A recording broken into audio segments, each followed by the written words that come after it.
Necropsy workshop on pathological effect of mycotoxin in broiler chicken শীর্ষক ওয়ার্কশপটি অনুষ্ঠিত হয়েছে বাংলাদেশ কৃষি বিশ্ববিদ্যালয়ের মেডিসিন কনফারেন্স হলে।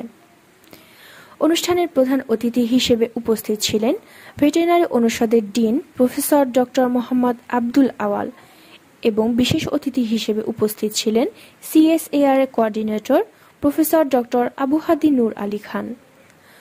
উক্ত ওয়ার্কশপটিতে অংশগ্রহণ করেন বিভিন্ন কোম্পানির নিউট্রিশনিস্ট, ভেটেরিনারিয়ান সহ প্রায় 30 জন টেকনিক্যাল পারসন। ওয়ার্কশপের মূল প্রবন্ধ উপস্থাপনা করেন Lauran Gabardo, manager mycotoxin risk management APAC animal nutrition and health. তিনি মাইকোটক্সিকোসিসের সাথে মুরগির অন্যান্য রোগের ডিফারেন্সিয়াল ডায়াগনোসিস ও এর প্রিভেনশনের উপর গুরুত্ব আরোপ করেন।